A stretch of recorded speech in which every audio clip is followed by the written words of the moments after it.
চাই ওই গোপালগঞ্জে যেই খুনির দোসররা এখনো ঘাটতি বেড়ে আছে তাদেরকে আইনের আওতায় বিচার করতে হবে। আমরা পাচারকৃত অর্থ ফেরত চাই। আমরা দ্রব্যমূল্য নিয়ন্ত্রণ করে মানুষের স্বস্তি চাই। আমাদের সামনে এখনো খুনিরা, খুনিদের দোসররা এখন উন্মুক্ত ভাবে চলাফেরা করে। যারা আমাদের ভাইদের হত্যা করেছে ওই ছাত্রলীগ, যুবলীগ, আওয়ামী লীগের সন্ত্রাসীরা, তারা এখনো বিভিন্ন দিক থেকে আমাদেরকে দেখে আর মুচকি হাসে। এই খুনিদের বিচার হতে হবে কিনা, আমার যারা আহত যোদ্ধা রয়েছে, শহীদ পরিবার রয়েছে, তাদের এই খুনের বিচার হতে হবে কিনা আমরা অবিলম্বে অন্তর্বর্তীকালীন সরকারকে একটি আহ্বান জানাতে চাই। আমরা যদি আমাদের এই শহীদ ভাইদের রক্তের বিচার না করতে পারি, আমরা কখনো নিজেদেরকে মাফ করতে পারবো না।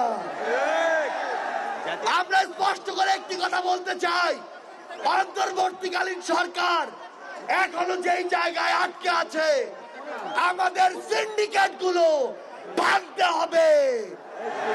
এখনো কেন আমরা শুনবো এক হাত থেকে আরেক হাতে সিন্ডিকেট গিয়েছে?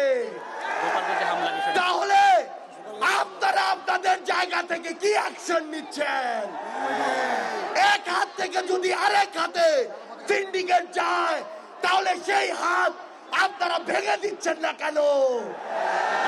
আমরা অন্তর্বর্তীকালীন সরকারকে আরেকটি স্পষ্ট আহ্বান জানাতে চাই, সেটি হচ্ছে আমাদের এই বাংলাদেশ সকল দেশের সাথে বন্ধুত্বপূর্ণ পররাষ্ট্র নীতিতে যাবে, কিন্তু সেই বন্ধুত্বপূর্ণ পররাষ্ট্র নীতির সুযোগে কেউ যদি মাথায় উঠে বসে, আমরা তাকে মাথা থেকে মাটিতে ফেলে দিতে বিন্দু মাত্র দ্বিধা করব না। আমরা স্পষ্ট করে একটি কথা বলতে চাই, যেই খুনিরা এই দেশের বাইরে, এই দেশের মানুষের ঘামের হাজার হাজার কোটি টাকা পাচার করেছে, সেই টাকা ফিরিয়ে আনতে হবে। আমরা স্পষ্ট করে বলতে চাই, ওই গোপালগঞ্জে যেই খুনির দোসররা এখনো ঘাটতি বেড়ে আছে, তাদেরকে আইনের আওতায় বিচার করতে হবে।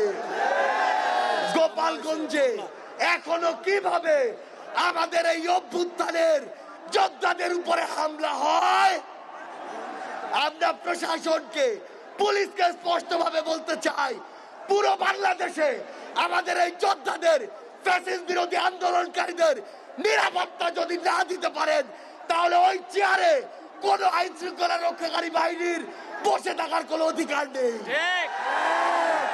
আমরা স্পষ্ট করে শুধু একটি কথাই বলতে চাই, আমরা এই অন্তর্বর্তীকালীন সরকারের কাছে আমরা এই গণহত্যার বিচার চাই। আমরা সিন্ডিকেট থেকে আমাদের মানুষের মুক্তি চাই। আমরা পাচারকৃত অর্থ ফেরত চাই। আমরা দ্রব্যমূল্য নিয়ন্ত্রণ করে মানুষের স্বস্তি চাই। আমরা আহত যোদ্ধাদের সুচিকিৎসা চাই।